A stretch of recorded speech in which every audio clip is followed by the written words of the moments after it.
Halo teman-teman semua, pada video kali ini saya akan membahas mengenai PSAK 1 yang berisi penyajian laporan keuangan.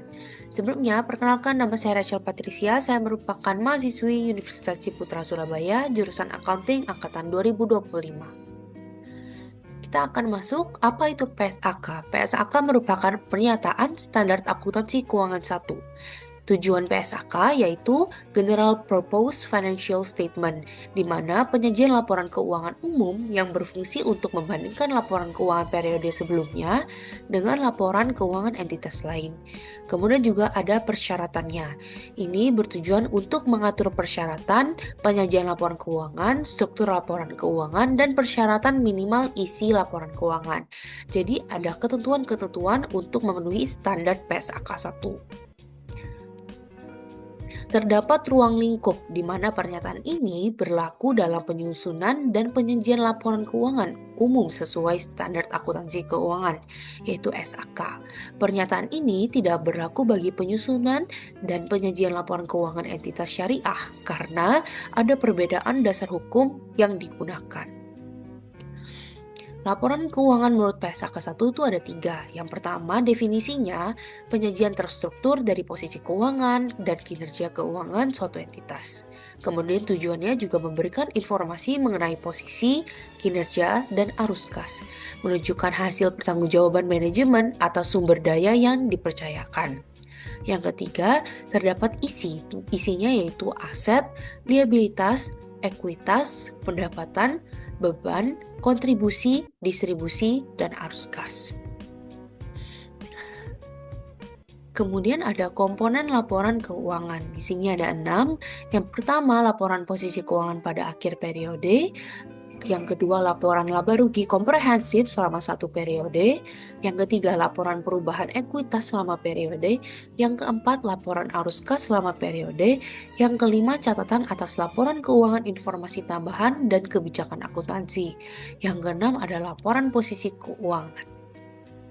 Selanjutnya kita akan masuk melihat laporan posisi keuangan PSAK 1 dan kita juga akan melihat perbandingan dan contoh langsung dari PT Jaya Mas Medica Industri atau OneMed. Di sini, di sebelah kiri ada ketentuan dari PSAK. Yang paling pertama adalah aset lancar diikuti oleh aset tidak lancar. Kita bisa lihat di PT Jaya Mas Medica Industri aset lancar kemudian diikuti dengan aset tidak lancar. Oke, selanjutnya ada aset lancar dipisah dengan aset tidak lancar. Ini sudah dipisah ya teman-teman. Terus aset lancar itu aset yang tujuannya diperdagangkan dan diperkirakan akan direalisasikan dalam siklus operasi yang berjalan dengan jangka waktu 12 bulan atau jangka pendek teman-teman. Kemudian terdapat kas setara kas. Di sini sudah ada kas dan setara kas. Jadi ini contoh asli dari PT Jaya Mas Medica Industri. Selanjutnya ada laporan posisi keuangan liabilitas. Di sini dari standar PSAK di sebelah kiri yaitu liabilitas jangka pendek diikuti oleh jangka panjang. Kita bisa lihat jangka pendek diikuti dengan jangka panjang. Kemudian liabilitas jangka pendek dipisah dengan jangka panjang. Oke, sudah dipisah ya teman-teman. Selanjutnya, liabilitas yang diselesaikan dalam waktu 12 bulan setengah setelah periode pelaporan dengan tujuan diperdagangkan. Itu di liabilitas jangka pendek. Dan pajak tangguhan. Pajak tangguhan tidak diklasifikasi dalam liabilitas jangka pendek. Ini kita lihat pajak tangguhan itu ada di jangka panjang. Dan sesuai karena standar PSAK bilang kalau tidak diklasifikasikan dalam liabilitas jangka pendek. Oke, selanjutnya laporan posisi keuangan ekuitas. Di sebelah kiri ada standar PSAK dan di sebelah kanan ada contoh langsung dari PT-nya. Di sebelah sini kalau ekuitas berada setelah liabilitas. Oke, sudah benar ya teman-teman karena tadi udah ada liabilitas dan sekarang ekuitas. Kemudian klasifikasi terpisah. Kepentingan non-pengendali dipisah dengan ekuitas yang dapat didistribusikan ke pemilik entitas induk. Kita bisa lihat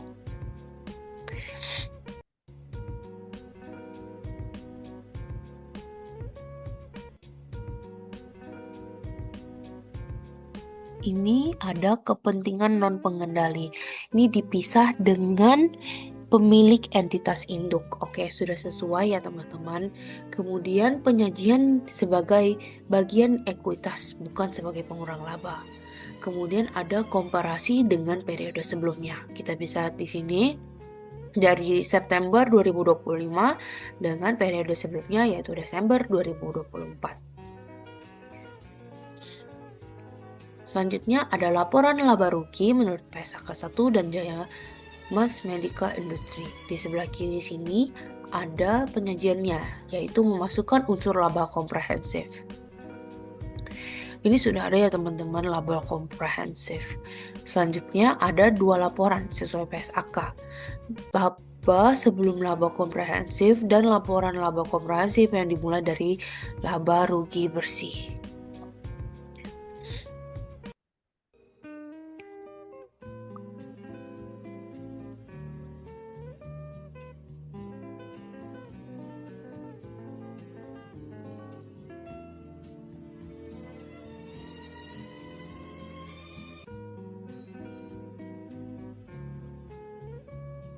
Oke, selanjutnya ada laporan laba rugi menurut PSAK 1 dan ada langsung contoh nyatanya dari PT Jaya Mas Medica Industri. Di sebelah kiri ini ada penyajian sesuai PSAK di mana memasukkan unsur laba komprehensif. Kita bisa lihat sudah ada di sini laba komprehensif. Kemudian 2 laporan sesuai PSAK, laba sebelum laba komprehensif dan laporan laba komprehensif yang dimulai dari laba atau rugi bersih. Selanjutnya ada minimum line item, yaitu ada pendapatan, beban pajak, laba komprehensif. Jadi kita bisa lihat di sini ada pendapatan, kemudian ada beban, kemudian ada beban pajak, dan ada laba komprehensif. Selanjutnya ada klasifikasi beban. Beban dikategorikan ke dalam fungsi operasional utama perusahaan. Selanjutnya ada penyajian laba rugi komprehensif digabung.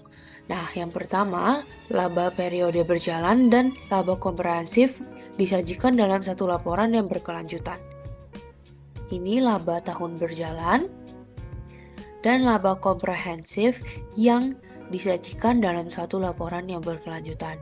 Kemudian laba periode tidak dipisah ke laporan lain. Sudah sesuai dengan contoh dari PT Jaya Mas. Selanjutnya ada laporan perubahan ekuitas menurut PSAK 1 dan juga langsung ada contohnya. Di sini pengungkapan dividen, di mana jumlah dividen yang didistribusikan kepada pemilik dan nilai dividen per saham. Kemudian ada total laba rugi, menunjukkan total laba rugi yang didistribusikan kepada pemilik entitas induk dan pihak non-pengendali sesuai dengan standar PSAK. Kita bisa lanjut ke laporan arus kas PSAK 1 dengan perbandingannya dengan contoh PT Jaya Mas Medica Industri. Kemudian di sini arus kas itu terdiri dari aktivitas operasi, investasi, pendanaan, dan kas. Kita bisa lihat sudah sesuai, ini operasi, ini investasi. Untuk pendanaan dan setara kas di slide selanjutnya, ini ada pendanaan dan ada setara kas. Kemudian informasinya juga sesuai PSAK, yaitu menyediakan dasar bagi pengguna laporan keuangan untuk menilai kemampuan entitas dalam menghasilkan kas dan setara kas. Selanjutnya ada catatan atas laporan keuangan. Menyajikan informasi dasar penyusunan laporan keuangan, mengungkapkan dasar pengukuran, kebijakan yang relevan, asumsi dalam estimasi. Kemudian ada mengungkapkan informasi yang isyaratkan untuk tidak disajikan di bagian manapun dalam laporan keuangan dan disajikan secara sistematis. Selanjutnya, memberikan pengungkapan lain yang berhubungan dengan modal dan dividen. Jumlah dividen yang diumumkan atau diumumkan sebelum penyelesaian laporan keuangan. Ini kalau kalian baca di sebelah sini, itu dia ada mengumumkan pembagian dividen tunai sebesar 400 triliun dalam laporan keuangan konsolidasi sebesar 4 triliun dari dividen yang diumumkan. Sudah diumumkan jadi sesuai dengan standar PSAK. Selanjutnya ada jumlah dividen preferen yang tidak diakui. Jadi di sini tidak ada jumlah dividen preferen. Selanjutnya, sesuai PSAK memberikan informasi yang tidak disajikan di bagian manapun dalam laporan, menyampaikan informasi yang relevan untuk memahami laporan keuangan. Contohnya adalah seperti ini. Ini merupakan daftar pustaka saya dan sekian dari saya. Terima kasih. Kita akan lanjut untuk materi selanjutnya. Oke teman-teman, selanjutnya kita akan mengerjakan soal mengenai penyusutan dengan metode garis lurus atau straight line. Di sini langsung aja kita lihat di informasi yang kita dapat atau di soal, kita melihat bahwa PT Irvins membeli mesin percetakan seharga 48 juta dengan umur ekonomis 5 tahun dan nilai residunya adalah 3.250.000. Berikut merupakan penggunaan mesin selama 5 tahun. Jadi dia menjelaskan bahwa ada tahun pertama menggunakan 1000 kertas, tahun 2 merupakan 1500 kertas, dan seterusnya. Kita langsung baca untuk soalnya. Buatlah perhitungan penyusutan dengan metode straight line atau garis lurus jika mesin percetakan dibeli pada tanggal 1 Januari. Ingat ya guys, pada tanggal 1 Januari. Jangan lupa dan jangan sampai salah dengan tanggal pembelian awalnya. Kemudian kita bisa langsung lihat aja, kita kelompokkan informasi yang kita dapat, yaitu cost. Cost ini didapat dari mana teman-teman? Didapat dari kita membeli mesin pada awal pertama dengan harga 48 juta. Jadi cost ini harga awal kita membeli mesinnya, kemudian umur ekonomisnya yang sudah terdapat di soal yaitu 5 tahun, dan juga nilai residu yang juga sudah tertera di soalnya atau di informasinya. Oke, kita langsung coba kerjain aja ya teman-teman. Kita akan menjawab soal 1. Buatlah perhitungan penyusutan dengan metode straight line jika mesin percetakan dibeli pada tanggal 1 Januari. Tuh, karena dia bilang ini umur ekonomisnya 5 tahun, maka kita akan langsung menulis tahunnya itu ada 5 ya teman-teman. Keempat dan kelima. Selanjutnya ada depreciable cost. Ini kita langsung hitung aja di mana cara mendapatkan ini, yaitu dari cost dikurangi dengan nilai residunya. Oke, kita akan dapat 44.750. Untuk metode garis lurus, akun-akun yang kalian perlukan itu pertama kalian harus mencatat year-nya. Karena ini tadi kita bisa tahu ini untuk menaruh tahun keberapa. Kemudian depreciable cost, kemudian juga ada rate, annual expense, accumulated depreciation, dan juga ada book value. Nah, selanjutnya kita akan mencari rate. Rate ini bagaimana cara mencarinya? Yaitu adalah 100% kalian bagi dengan umur ekonomisnya, yaitu 5. Maka kalian akan dapat rate-nya adalah 20%. Dan untuk annual expense-nya itu cara menghitungnya dari depreciable cost dikali dengan 20%. Maka kalian akan mendapatkan 8.950. Dan kalau kalian menggunakan Excel, ini adalah perhitungannya sangat amat gampang karena bisa pakai rumus. Dan teman-teman, di sini yang membuat straight line ini mudah karena untuk depreciable cost, rate, dan annual expense-nya ini itu akan sama sampai periode itu selesai teman-teman. Jadi depreciable cost tahun pertama, tahun kedua, tahun ketiga itu pasti akan tetap sama. Dan untuk rate-nya itu juga akan tetap sama teman-teman, yaitu 20%. Maka kita bisa langsung aja tulisnya menjadi seperti ini ya teman-teman. Nah, karena ini sama, kita akan tarik sampai ke bawah.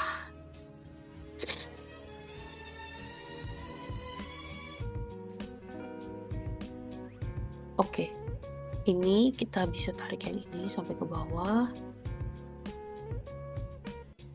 Oke, selanjutnya untuk rate-nya kita juga bisa tarik ini sampai ke bawah karena untuk straight line itu sama ya teman-teman, untuk dari tahun pertama sampai tahun terakhirnya. Untuk annual expense juga itu hitungannya bakal sama, yaitu adalah yang depreciable cost itu akan dikalikan dengan rate-nya, itu 20%. Itu akan dapat segini, teman-teman. Kita bisa tarik langsung aja ke bawah. Dan untuk accumulated depreciation yaitu adalah depreciation yang udah ada yang udah kita kerjakan. Nah, kemudian ini kan accumulated, jadi akumulasi antara depreciation-nya. Jadi ini merupakan penambahan atas yang pertama ditambah dengan yang tahun kedua. Kemudian begitu juga dengan seterusnya, teman-teman. Itu kita akan menambah yang penambahan tahun pertama dan kedua ditambah dengan tahun ketiga. Oke, ini akan terus begitu, teman-teman, sampai ke tahun terakhir. Untuk book value-nya, ini kita dapat dari mana? Itu kita dapat dari cost dikurangi dengan annual expense-nya. Oke, akan dapat segini, teman-teman. Kemudian untuk dapat annual book value-nya sampai tahun kelima, itu berarti kita kurangin yang ini. Untuk book value sudah dikurangkan, kita akan kurangkan dengan annual expense yang tahun kedua. Nah, akan begitu seterusnya sampai ke bawah, teman-teman.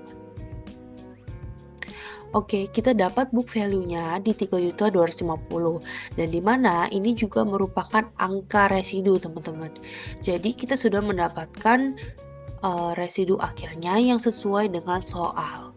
Selanjutnya kita akan mengerjakan soal nomor 2, yaitu buatlah perhitungan penyusutan dengan metode straight line jika mesin percetakan dibeli pada tanggal 1 April.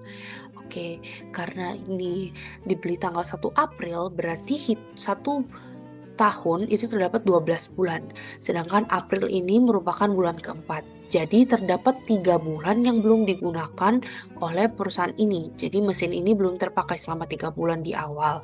Jadi untuk tahun pertamanya itu dia hanya memakai 9 bulan. Dari April, Mei, Juni, Juli, Agustus, September, Oktober, November, Desember. Nah, Januari, Februari, Maretnya itu belum digunakan, teman-teman. Nah, itu berpengaruhnya di mana? Itu akan berpengaruh di hitungan useful life. Di mana ini itu berisikan 9 bulan tahun yang udah kita gunakan itu dibagi dengan 12 bulan. Mendapatkan angka 0,75.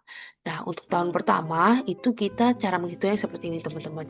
Depreciable cost-nya itu tetap sama, yaitu cost-nya akan dikurangkan dengan nilai residu. Selanjutnya untuk rate-nya itu cara mencarinya juga sama seperti yang soal pertama, yaitu 100% akan kita bagi dengan 5 tahun. Muncullah 20%. Selanjutnya, nah ini yang menjadi pembeda dari soal yang pertama, yaitu di mana depreciable cost-nya itu akan kita kalikan dengan rate dan akan kita kalikan lagi dengan useful life. Maka akan ketemu 6.712.500 perak. Nah, ini teman-teman, jadi useful life ini berguna untuk mengetahui ketika kita tidak menggunakan 1 tahun itu secara full, namun hanya 9 bulan. Untuk accumulated depreciation-nya itu sama yang ada di sini, yaitu akumulasi. Nanti kita akan akumulasikan. Untuk book value itu juga sama, yaitu cost-nya kita akan kurangkan dengan annual expense-nya. Selanjutnya ini akan sama di tahun 2, 3, 4, dan 5. Untuk tahun kedua itu juga tetap sama, yaitu ini akan sama ya, teman-teman, sampai tahun kelima. Rate-nya juga akan tetap sama.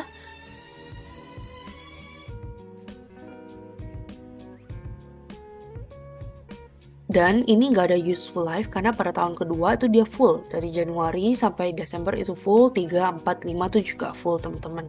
Jadi nggak pakai useful life. Kemudian untuk annual expense ya itu kita langsung kalikan aja seperti biasa, di mana depreciable cost kita akan kali dengan rate-nya. Kemudian ini juga akan sama ke bawah, teman-teman.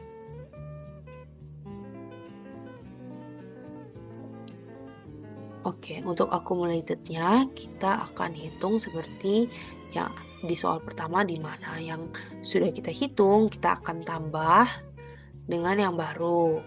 Kemudian akan sama dengan yang sudah kita hitung tadi, kita akan tambah juga dengan yang baru. Itu akan terus sama ya teman-teman, sampai tahun kelima. Dan untuk book value itu juga sama, di mana yang book value udah kita kurangkan pertama kali, kita kurangkan lagi dengan annual expense. Begitu terus sampai tahun kelima. Oke, kemudian kenapa ini nggak sampai 5 tahun aja? Karena pada tahun pertama kita bisa lihat ini penggunaannya masih 9 bulan. Berarti kita masih kurang 3 bulan lagi, maka dinyatakan itu akan muncul di tahun ke-6, namun tidak dipakai selama 1 tahun, namun dipakai selama 3 bulan saja. Dimana cara penghitungannya adalah 3 bulan dibagi dengan 12 bulan teman-teman, yaitu 0,25. Untuk persentasenya itu tetap sama, yaitu 100% dibagi 5 umur tahun ekonomisnya. Untuk depreciable cost-nya itu juga tetap sama seperti atasnya. Untuk cara menghitungnya itu sama dengan year 1, yaitu depreciable cost akan dikalikan dengan 20% dan akan dikalikan lagi dengan 0,25, yaitu useful life-nya.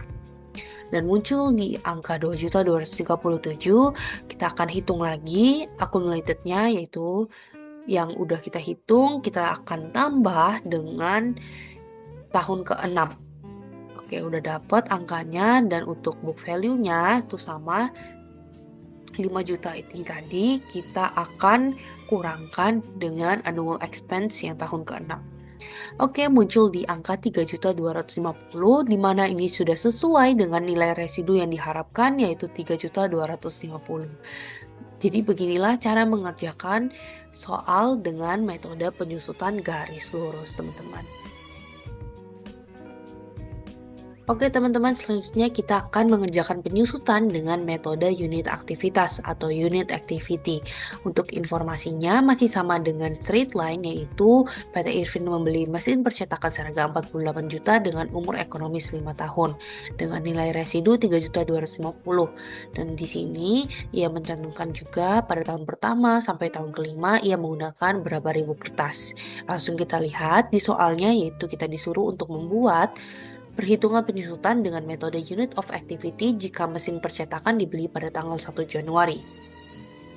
Di sini kita sudah mendapatkan diketahuinya dari soal, yaitu dengan cost, di mana harga awal kita beli 48 juta, nilai residunya sesuai yang di soal yaitu 3.250. Untuk umur ekonomisnya ini sebenarnya yang menjadi dasar kita untuk mencari cost per unit. Jadi kita bisa lihat di sini untuk tahun pertama, kedua, ketiga, dan keempat sampai kelima itu mesin ini digunakan untuk mencetak berapa kertas. Dari kertas ini kita jumlahkan semua dan itu masuk ke umur ekonomis, yaitu 9.500 kertas. Dan untuk cost per unitnya itu gimana sih cara dapatinnya? Yaitu nilai cost atau harga beli pertama kita kurangkan terlebih dahulu dengan nilai residu. Setelah itu baru kita akan bagi dengan 9.500 kertas. Oke, kita langsung coba aja kerjakan ya teman-teman. Untuk tahunnya kan ada 5, saya akan langsung menulis untuk tahun pertama sampai tahun kelima. Untuk unit of activity-nya itu sudah kita dapatkan dari soal tadi, di mana pada tahun pertama itu 1.000 kertas, tahun kedua 1.500, dan tahun seterusnya. Jadi ini bisa kita copy aja teman-teman, dan kita langsung paste di sini karena ini semua sama. Untuk cost per unitnya yang tadi udah kita hitung, cost dikurangin nilai residu dan dibagi oleh umur ekonomis, ketemulah 4.000. Ini bisa langsung kita taruh aja di sini teman-teman. Nah, untuk langsung copy sampai ke bawah, karena ini cost per unitnya akan sama dari tahun pertama sama tahun kelima, kita dapat menggunakan string teman-teman. Jadi untuk ini kita bisa menggunakan string agar ketika kita langsung ngedrag dia ke bawah, itu dia tidak terubah-ubah dan tetap akan menuju pada poin kita, yaitu yang di bagian cost per unit ini. Oke, untuk annual expense kurang lebih cara menghitungnya juga sama, di mana cara mendapatkannya yaitu unit activity akan kita kalikan dengan cost per unit yang akan menciptakan sebegini ya teman-teman. Oke, selanjutnya langsung kita drag aja. Kenapa kali ini tidak diberikan string? Karena kita memang ingin ia berpindah teman-teman. Jadi untuk kolom yang 1 tahun itu yang tahun pertama untuk yang tahun pertama, yang untuk tahun kedua itu dia akan turun mengikuti yang tahun kedua. Jadi tidak perlu di string ya teman-teman.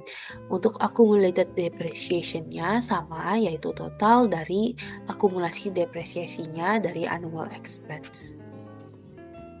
Untuk yang ini kita akan tambahkan kita akan tambah dengan tahun kedua dan begitu pula sampai seterusnya. Setelah itu untuk book value masih sama dengan straight line di mana cost kita akan kurangkan dengan annual expense. Oke. Dan di sini bisa langsung kita tarik saja, tapi jangan lupa teman-teman untuk di string terlebih dahulu titik mana yang akan kita gunakan terus-menerus, yaitu bagian cost-nya. Kalau untuk bagian annual expense-nya, kita mau memang dia untuk berubah setiap kita pindah ke tahun berikutnya. Jadi itu tidak usah di string. Kemudian kita akan tarik sampai bawah dan ketemu nominalnya teman-teman. Oke, jadi ini udah selesai untuk metode penyusutan unit aktivitas. Kita akan lanjut untuk mengerjakan metode lainnya. Teman-teman, selanjutnya kita akan mengerjakan penyusutan dengan metode double declining. Untuk informasinya masih sama, di mana PT Irvins membeli mesin percetakan seharga 48 juta dengan umur ekonomis 5 tahun, dan nilai residunya adalah 3.250.000. Dia juga menjelaskan bahwa mesin ini dipakai selama 5 tahun dan berapa ribu kertas yang sudah dibuat, dan juga kita langsung lihat di soalnya, buatlah perhitungan penyusutan dengan metode double declining jika mesin percetakan dibeli pada tanggal 1 Januari. Oke, bisa langsung kita kerjakan, dan di sini kita diberitahu bahwa costnya 48 juta dilihat dari soal harga awal beli, kemudian untuk umur ekonomisnya 5 tahun dan nilai residunya 3.250. Untuk year-nya kita bisa langsung tulis aja selama 5 tahun. Untuk beginning book value-nya, ini namanya beginning book value. Jadi kita tidak perlu kurangkan dengan nilai residu ya teman-teman. Kita bisa langsung masukkan saja nilainya, yaitu 48 juta ini. Nah, ini yang menjadi pembeda kali ini karena untuk book value-nya akan berbeda-beda setiap tahunnya. Untuk rate-nya, karena ini namanya double declining, jadi dia dikali 2 teman-teman. Cara mencarinya di mana 100% akan kita bagi terlebih dahulu dengan 5 tahun. Ini kita akan tutup kurung dulu supaya dia akan menghitung yang ini terlebih dahulu. Kemudian baru kita akan kalikan 2. Oke, muncullah rate-nya di 40 teman-teman. Ini akan sama sampai tahun kelima. Untuk annual expense-nya itu kita bisa dapatkan dari beginning book value kita kali dengan rate kita, yaitu 40. Dan accumulated-nya juga masih sama, di mana ini penjumlahan ya teman-teman. Untuk book value yang kali ini, itu kita ambil dari cost, kemudian kita kurangkan dengan annual expense. Nah, di sini muncul angka book value-nya di mana 28.800. Dan teman-teman, ini yang akan menjadi pembeda, di mana beginning book value-nya akan kita ambil lagi dari book value yang udah selesai di tahun pertama. Jadi ini merupakan lanjutannya teman-teman, di mana book value-nya akan kita masukin lagi 28 juta. Kemudian untuk perhitungannya masih tetap di beginning book value kita kalikan dengan rate kita 40. Dan accumulated-nya juga akan sama, yaitu yang sudah tahun pertama kita akan tambahin dengan tahun kedua. Untuk book value-nya itu kita bisa lihat di mana ini kita bisa kurangin teman-teman. Book value yang pertama kita akan kurangkan dengan annual expense. Muncul di angka 17 juta dan ini akan seterusnya kita lakukan sampai tahun kelima. Dan ini juga akan kita lakukan sampai tahun kelima. Dan accumulatednya kita akan tambahin sampai tahun kelima. Dan untuk book value-nya juga akan kita kurangkan dari sebelah sana. Dan muncul angkanya teman-teman. Nah di sini kalau di double declining itu angkanya biasanya jarang sesuai dengan nilai residu yang kita mau.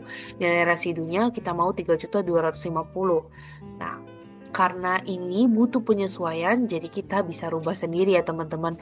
Untuk di bagian ini kita mau dia tetap untuk 3.250.000 sehingga pada annual expense-nya itu ini tidak 2.488 guys, 488 tapi diganti. Jadi book value-nya kita kurangin dengan book value yaitu muncul 2.900.000 dan sekarang sudah sama dan sudah sesuai dengan nilai residu yang kita mau. Oke, selanjutnya kita akan mengerjakan nomor 2, di mana buatlah perhitungan penyusutan dengan metode double declining jika mesin percetakan dibeli pada tanggal 1 Oktober.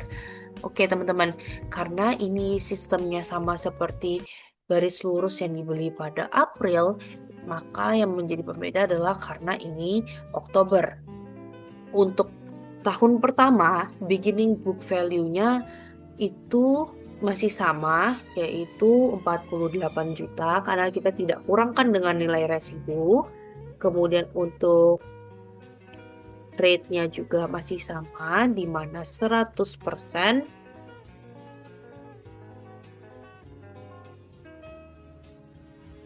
kita bagi dengan 5 tahun, tutup kurung kita kalikan dengan 2.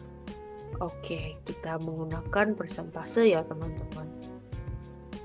Oke, ini kita ubah ke tengah dulu, kita center supaya mereka lebih estetik di tengah. Kemudian ini kita bisa langsung drag sampai ke 60. Untuk useful life-nya di tahun pertama dia hanya menggunakan 3 bulan, Oktober, November, Desember. Jadi kita bisa 3 langsung dibagi dengan 12. 0,25 kalau nggak salah. 3 bagi 12. Sebentar teman-teman, ini kita bisa jadikan dia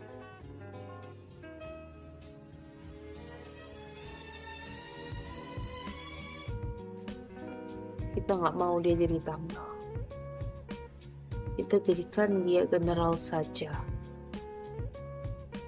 Oke, sudah keluar di 0,25. Kemudian untuk mencari annual expense-nya kita menggunakan book value-nya, kita kalikan dengan rate-nya, kemudian kita kali lagi dengan useful life-nya. Oke, kita dapatkan di angka 4.800.000. Untuk accumulated depreciation-nya dari annual expense-nya kita taruh, dan untuk book value-nya kita menggunakan nilai buku awal, kita akan kurangi dengan annual expense-nya teman-teman.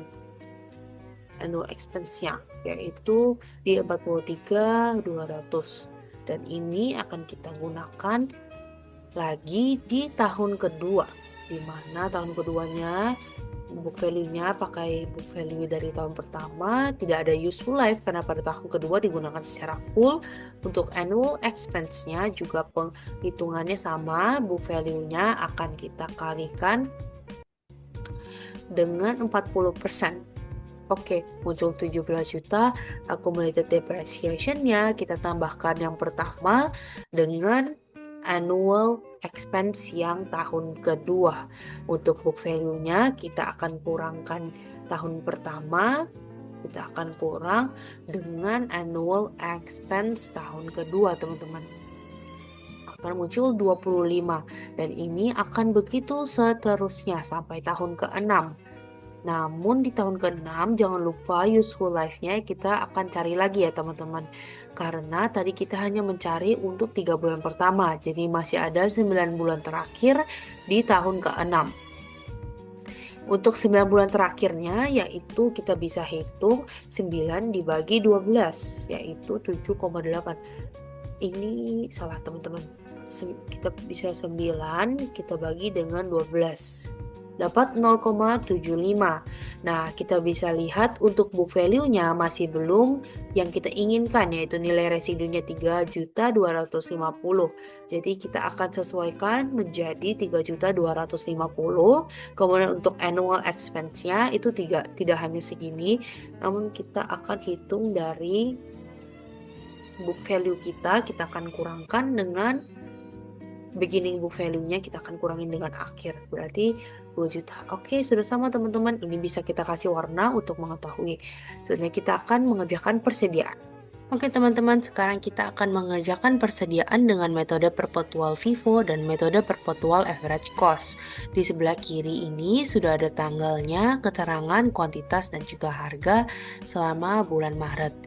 Kita akan bisa langsung kerjakan. Pertama, ini untuk tanggal satunya saya udah tulis, yaitu 1 Maret. Itu dia keterangannya stok awal. Jadi posisinya berada di gudang ya, stok awal. Kuantitasnya itu sebanyak 1.500 dan biaya per unitnya adalah harganya itu teman-teman, yaitu 25.500. Dan cara tahu jumlahnya adalah kita kalikan dengan kuantitasnya, kita kalikan dengan biaya per unitnya. Muncullah di angka 38.250. Selanjutnya untuk tanggal 2 Maret kita bisa langsung copy aja. Nah, kemudian ini ada keterangannya penjualan, berarti kita isi di kolom penjualan di mana dia terjual 800. Namun, kita tidak menggunakan harga yang tertera di sini, teman-teman, karena ini harga penjualan, bukan harga beban pokok kita. Jadi, kita ambil biaya per unitnya itu dari stok kita, yaitu 25.500. Setelah itu, kita akan jumlahkan kita akan jumlahkan dengan 800, kita kalikan dengan 25.500. Jadilah totalnya 20.400. Ini kita kasih yang bagian jumlah sini, kita kasih ini dulu teman-teman, currency-nya, atau kita kasih titik komanya dulu supaya kita nggak bingung ya.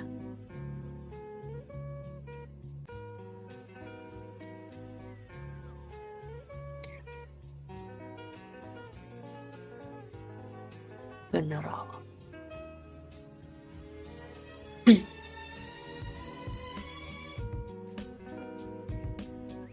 Oke, tapi kita nggak mau angka di belakang koma ini teman-teman. Kita mundurin 2, semuanya koma dulu deh, baru kita mundurin 2. Oke, selanjutnya udah kita dapat harganya dari penjualan kita. Seterusnya kita akan lihat jangan lupa teman-teman, di bagian gudang ini disesuaikan. Ketika ada penjualan berarti otomatis kuantitas di gudang berkurang kan. Berarti 1.500 ini kita akan kurangkan dia dengan kuantitas yang telah terjual, yaitu 700. Untuk biaya per unitnya masih sama. Dan untuk jumlahnya itu cara mencarinya adalah 700 ini kita kalikan dengan 25.500. Jadinya ini. Maaf teman-teman, ini ternyata roomnya belum kita blok semua ya. Oke, ini bisa kita kasih koma dan 2. Oke, kita langsung lanjut dulu. Kalau ada yang kurang lagi kita bisa perbaiki lagi ya teman-teman.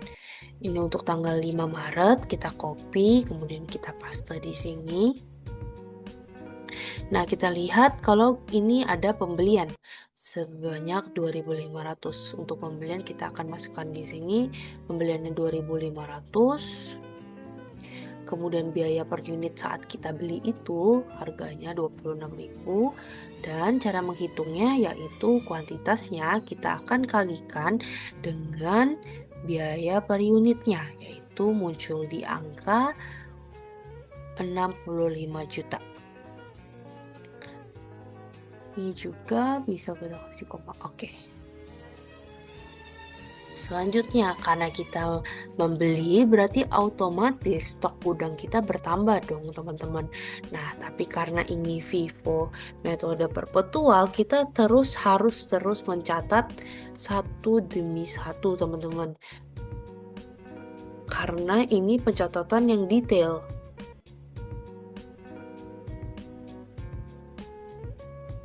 Untuk harganya ini juga sama, kita akan kali dengan 25. Nah, ini untuk stok pertamanya. Kemudian untuk stok kedua juga tetap akan sama guys, seperti ini. 200. Kemudian biaya per unitnya 26.000. Kemudian untuk yang stok akhirnya yaitu jumlahnya kita kalikan. Oke, muncul di 65 juta. Selanjutnya kita akan mengerjakan nomor 6 atau tanggal 6 Maret teman-teman. Kita akan input dia di slot yang ini. Kemudian kita lihat bahwa ini penjualan yaitu 1.250. Oke, kita langsung lihat dan kita input aja 1.250. Untuk kanannya kita input juga di harganya segini, sekian, kemudian kita kalikan teman-teman. Tadi cara mengalinya yaitu kuantitas kita kali dengan biaya per unit untuk mendapatkan jumlahnya.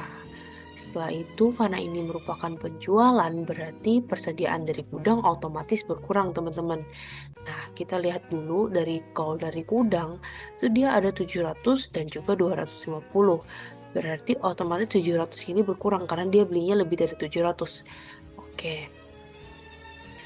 Berarti kita harus menginput satu persatu teman-teman. Kita nggak boleh input langsung 1.250 karena stok di gudang itu terpisah, yaitu yang pertama 700 dan juga yang kedua berarti dia membeli sebanyak 1.250 dikurang dengan 700, maka muncul di angka 550. Nah, ini pencatatannya agak sedikit rumit tapi ini detail teman-teman, dimana barang yang harganya beda itu akan dijual dengan harga beda juga. Oke. Karena dari persediaannya sudah berkurang, ini biaya penjualan juga tidak mencatat harga dari tabel sini loh teman-teman. Berarti ini salah karena seharusnya kita menggunakan data itu dari apa harga yang udah dari gudang sehingga jadinya 17 juta. Oke. Dan ini kita bisa lihat kalau misalnya yang harga 500 ini merupakan harga dari yang 2.500 ini teman-teman. Dan kita akan jumlahkan dia, dimana ini akan kita kali dengan biaya per unitnya yaitu 14.300. Nah, yang tersisa apa teman-teman? Yang 700 ini akan lenyap dan juga untuk yang 250 itu kita akan kurangkan. Kita kurangkan dengan apa yang sudah terjual yaitu 550.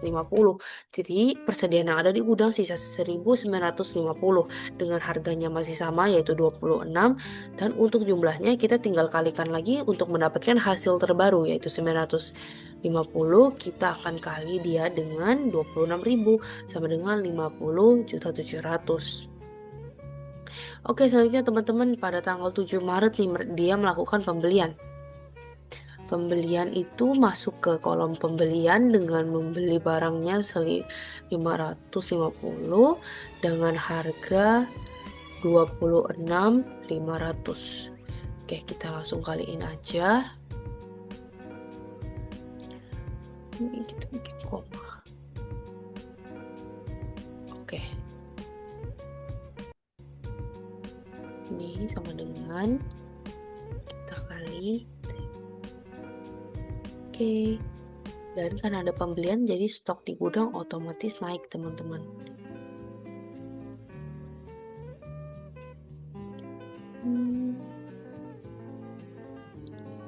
Berarti ini akan tetap sama ya.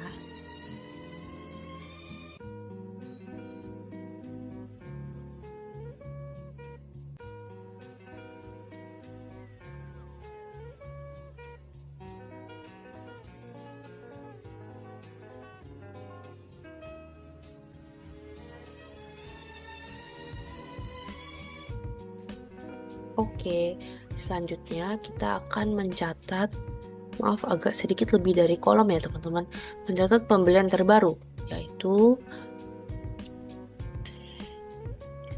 550, kemudian untuk harganya 26.500, kemudian untuk jumlahnya kita tinggal jumlahkan saja dengan kita kali 26.500. Oke, sudah muncul hasilnya teman-teman. Di sini setelah kita mendapatkan hasil ini, kita tidak langsung selesai teman-teman, karena kita bisa mencari persediaan akhir kita. Coba kita cari. Nah, di sini persediaan akhir kita itu di bagian yang ada di gudang, kemudian kita sum aja. Kita sum teman-teman untuk kita tahu seberapa banyak stok di gudang kita, persediaan akhirnya. Oke, kita tambah semua. 250.4.925. Kemudian kita bisa cari bahan pokok penjualan di angka berapa ya? Kita bisa lihat.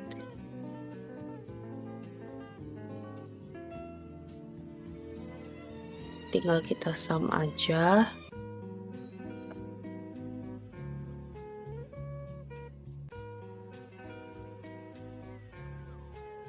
Oke, 52.550. Di sini teman-teman kita bisa mencari laba bruto. Nah, bagaimana cara menjadi laba bruto? Yaitu pertama kita hitung dulu semua penjualan kita, berapa penjualan kita. Nah, kita lihatnya itu, kita lihat dari sini teman-teman. Berarti penjualan kita kali dengan harganya, dan kita dapat berapa. Oke, penjualan pertama 800, kita kali dengan 32.000. Kemudian akan kita tambahkan dengan ini, kita kali dengan 34.000. Oke, dapat di 468. Ini kita kasih koma dulu.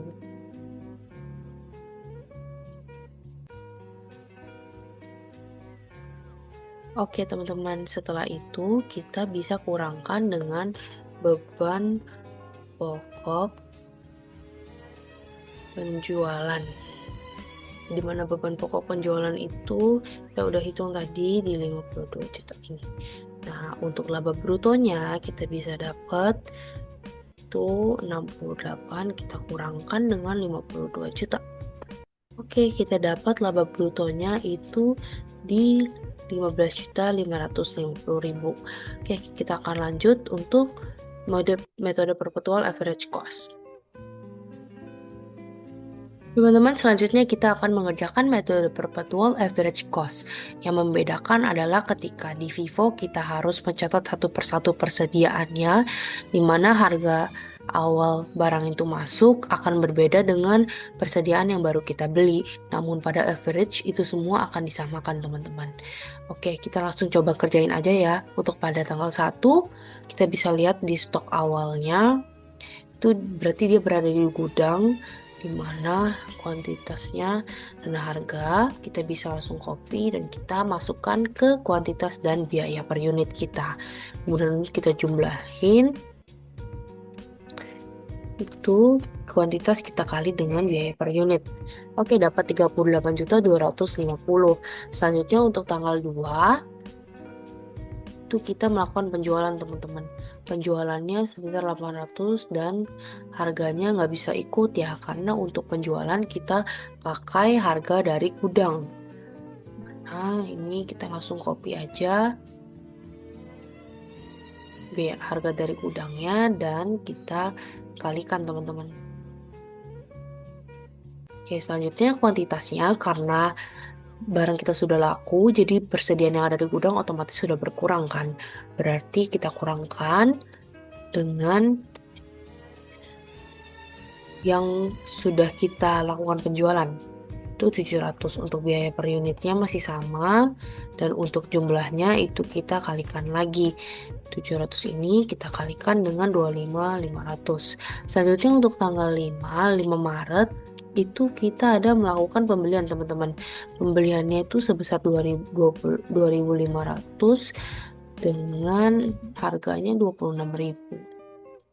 Oke, dan kita akan jumlahin. Oke, jadinya 65 juta. Dan untuk average, di sini yang membedakan, di mana kita langsung menambahkan quantity yang barang pertama masuk kita dengan quantity 2.500 yang baru kita beli. Oke, jadinya 3.200. Dan untuk harganya atau jumlahnya itu juga kita tambahkan teman-teman, jumlah dari quantity yang udah ada di gudang dengan yang baru kita beli. Jadi 82 juta. Dan karena namanya average, jadi jumlahnya akan kita bagi dengan kuantitas yang kita miliki. Jadinya 25.891. Oke, selanjutnya untuk tanggal 6 Maret kita bisa input langsung dan kita melakukan penjualan 1.250. Oke, 1.250. Oke, kita pakai harga dari gudang teman-teman. Harga yang tadi udah kita dapetin.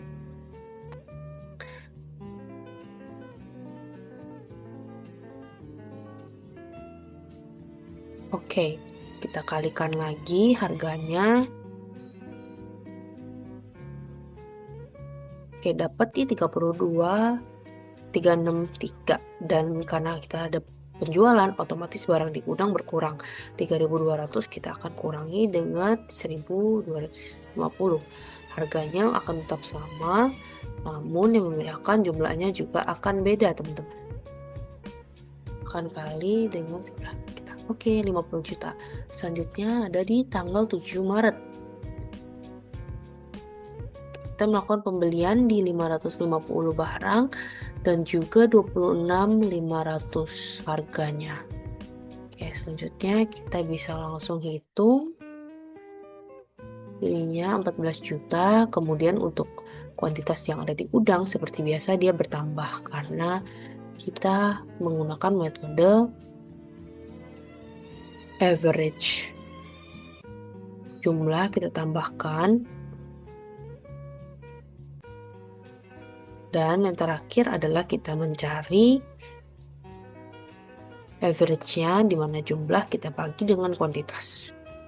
26. Oke, selanjutnya teman-teman kita harus atau kita bisa mencari persediaan akhir untuk mencari laba bruto.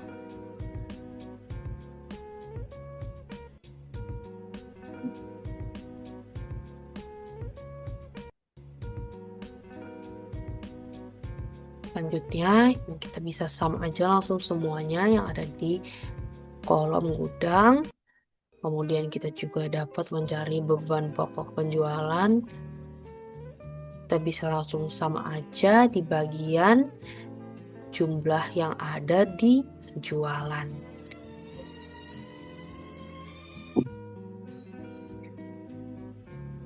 Sum. Oke, dan kita bisa mencari laba bruto teman-teman.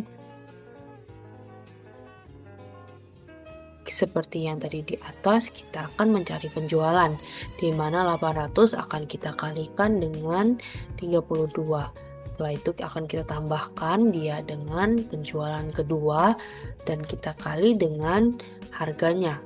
Oke, kita akan dapat di angka 68 juta. Oke, kita kasih koma, 2 koma. Selanjutnya kita beban pokok penjualan. Nah, ini sudah kita cari tadi, kita masukkan. Oke, dan sekarang kita cari, yaitu kita akan kurangi teman-teman. Oke, kita sudah dapat laba bruto di beban pokok penjualan yang average cost adalah 15.336.719. Oke teman-teman, sekian videonya pada hari ini.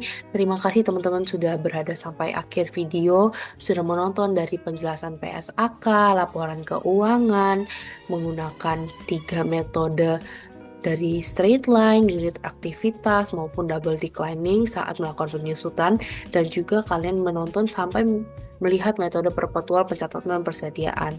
Terima kasih teman-teman, semoga apa yang saya ajarkan ini bermanfaat bagi teman-teman yang membutuhkan, dan jika teman-teman ada komentar, ada saran, bisa langsung kolom komen di bawah. Oke, terima kasih teman-teman semua, sampai jumpa kembali.